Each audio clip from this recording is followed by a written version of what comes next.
Hi, everybody, and welcome to whatever we're calling this. I'm not quite sure. It's a preview, I know, of Georgia's first game as the Bulldogs open the season Saturday at 4 o'clock in Fayetteville, Arkansas, against the Arkansas Razorbacks. And I am very pleased to be joined by, in whatever view you've got on your screen, there's Eric Zeier on my screen to this way, and DJ Shockley this way on my screen. Two former Georgia quarterbacks, both excellent in their own rights, and we're going to take a look at what Georgia and is doing in their preparation for Arkansas, and maybe give you a little bit of behind the scenes stuff to look for on Saturday when the Dogs and the Hogs hook it up. Guys, good to see you. And DJ, we'll just start with you. What do you expect from this Georgia team in this opener and this shortened season? I mean, all these different factors that are so unusual and nobody is used to. So everybody's adjusting on the fly. But what are you expecting from this Georgia team against Arkansas on Saturday? You know what, I think because of the factors you just mentioned, a very fired up and ready to go team. I mean, you think about if I was a player in this time, not knowing I was going to play, and then the last 2 weeks watching everybody else play, I would be fired up to play. And regardless of who's on the other side, I want to go out and play some of my best football in the first game. And I think you got a lot of guys coming into this Arkansas game. They're going to get their first start, going to get their first experience in the SEC. But one thing I do know, and we all know, Kirby will have these guys ready to play. It will be an SEC environment, so we won't have all the fans there, but it'll be exciting enough to have that opportunity to play. So I'm expecting all three phases, Georgia, to be fundamentally sound for one, because we know the details in which Kirby coaches, but for these guys to go out and have a good time and just put a good product on the field and look like one of the top 5 teams in the country. Well, Shock will be there as part of the SEC Network crew covering the game. Eric and I will be there for the Georgia Bulldogs Sports Network. We'll bring the radio broadcast. Z, how about your expectations in a couple of days? I would add to what Shock is saying. I think everybody is ready to play. Everybody's going to be excited to play. I do think Georgia will be prepared and ready just because of the way Kirby prepares this entire team. I mean, there's so much attention to detail. I do think it's going to be a little bit closer to the vest, especially on the offensive side of the football. We don't know who the starting quarterback is going to be yet. JT Daniels, or is it going to be Dwan Mathis? You're hearing reports that it could be either one of those guys. Maybe we see both of them. But when you think about installing a new offense under a new offensive coordinator where you haven't had spring practice, you've had inability to get guys together in the offseason because of COVID. I think those things will lead to a more conservative offense than what we'll see through the year and as the year progresses. I think we'll lean on this great running game and this great offensive line that Georgia has, even though it's a new offensive line, still a ton of talent that's coming back, and really play to the strength of this team, which again is going to be the defensive unit. That I think it's a good enough defensive unit to win a national championship, especially in the year where every offense has the potential of struggling because everyone's had to deal with not being able to get out there and hone their game and really develop that chemistry that's needed to play great offensive football.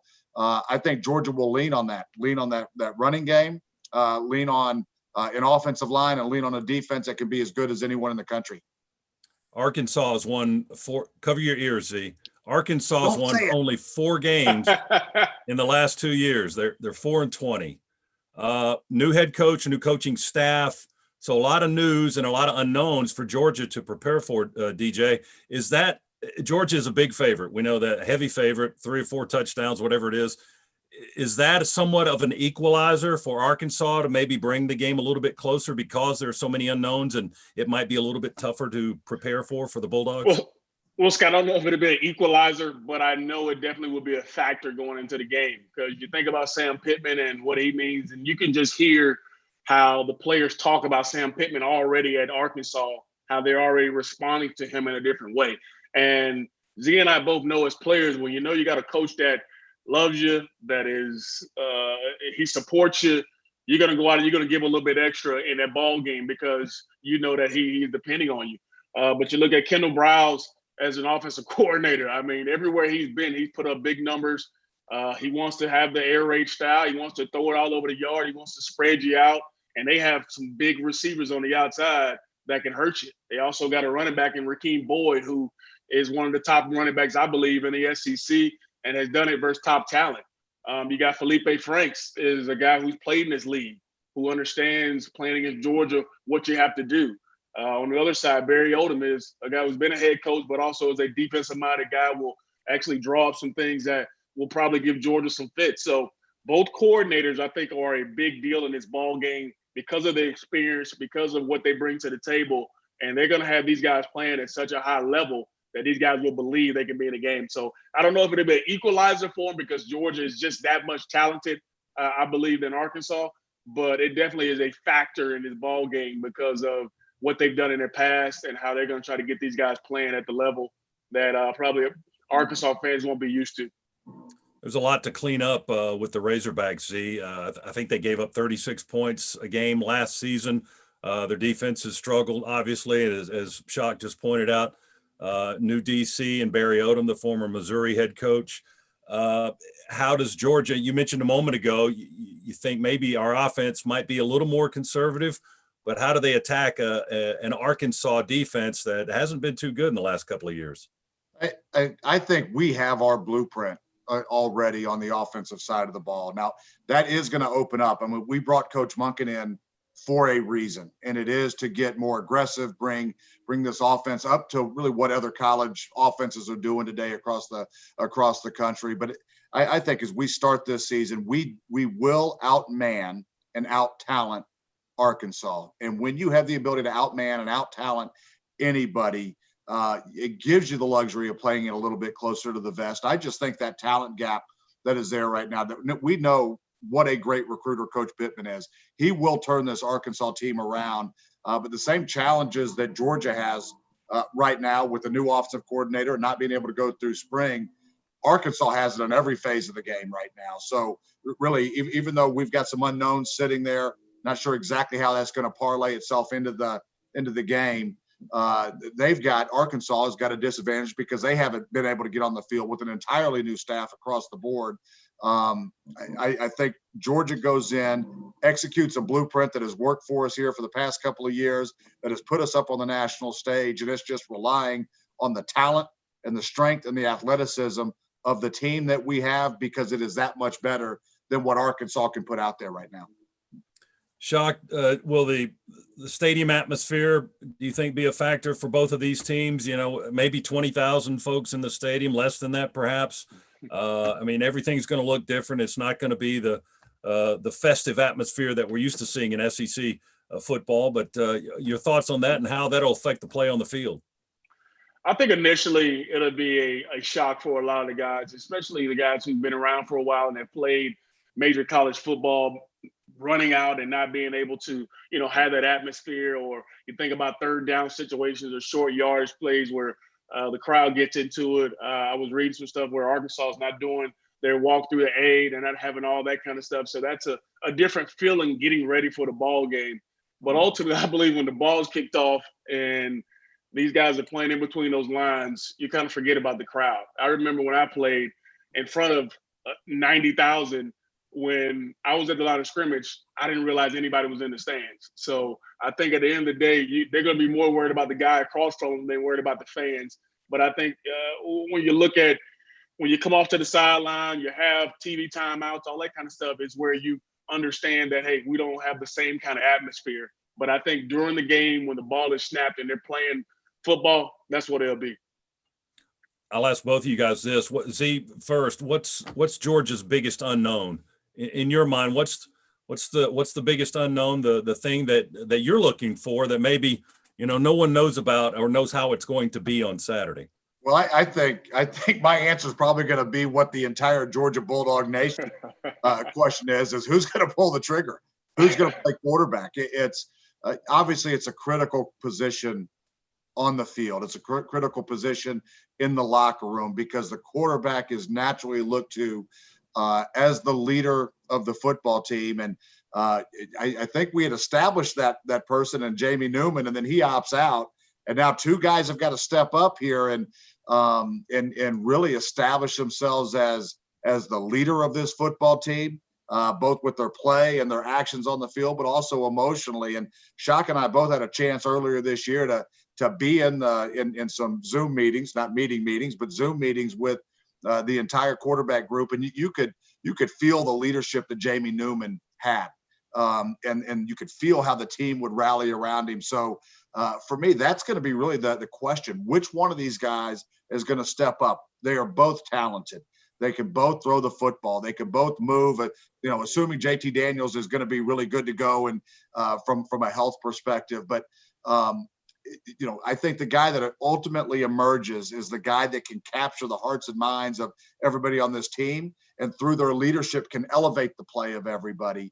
I'm really interested to see who that's going to be. You've got other questions out there. The kicking game, are we going to be able to replace Rodrigo, who turned into just a cult hero within not only the locker room, but all the Bulldog Nation? So who's going to step up there and play? I'm anxious to see these running backs, but the big question I have is who's going to be pulling the trigger for the Dogs? Shock, how about what's on your mind?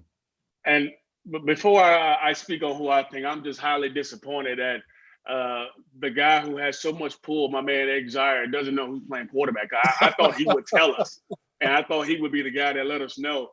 But I think Z's holding it close to his vest, Scott, so he may tell you later. But I'm with Z. That quarterback position is big. And I'll stay on that side of the ball and say, who's going to be that second receiver? We all know about George Pickens. We know how good of a talent he is. We saw how he, emerged last year in that Baylor game. But I want to know, is it Kerry Jackson? Is it Matt Landers? Demetrius Robinson, has he taken that next step? There are a bunch of guys who will be in that role, and there are going to be times where they're going to double Pickens. Who's going to be the guy that steps up for whoever's playing quarterback? And they're going to need that guy as the season progresses. And I think on Saturday, we will have a good look at who will be that guy. Well, it's Georgia and Arkansas at 4 o'clock Eastern time in Fayetteville, Arkansas. DJ and the SEC Network has their coverage at 4. Eric and I and the rest of the crew will have our coverage starting at 12 noon for our pregame coverage on the Georgia Bulldogs Sports Network. Guys, final question for you. What are you expecting? I don't necessarily want a prediction. If you want to give me one, that's fine. Z, how are you expecting this game to turn out on Saturday? I think it's going to be it's going to be a tremendous atmosphere, even without fans. I'm excited to see the red britches and not the silver britches trotting out onto the field. I expect to see a team that looks very similar to the team from Georgia's perspective, looks very similar to what we've seen over the past couple of years. I do think it's going to be a dominating defensive performance from the Dogs, and I think it's one that we're just going to try to outman and outmuscle and play some old school grinded out football. But I think it's a great way to kick off the season. I think we'll come out of Arkansas in very good shape with a much better understanding of what this team has across the board. But I expect Georgia to walk away with a victory in hand and one that is probably a little bit easier than maybe many would think. Shock? Yeah, I think Z hit it spot on. And I think when we leave this ball game, you're going to understand who are the guys that are going to lead this team this year. You're going to know the guys that are replacing guys who went 37-5 and Jake Fromm, and a guy who did everything at the running back position with DeAndre Swift. We're going to know who those key guys are in key spots and who they're going to depend on this year in tough situations or when they need a big play. So I'm looking forward to seeing what this team looks like. But one thing I do know, they will be well coached and they will be well prepared for this ball game. Guys, appreciate your time very much. We hope to see you on Saturday for Georgia and Arkansas. Eric and I hope you're tuning into our coverage, and DJ over on the SEC Network. Guys, have a good rest of the week, and go Dogs. Go Dogs. Thanks, guys.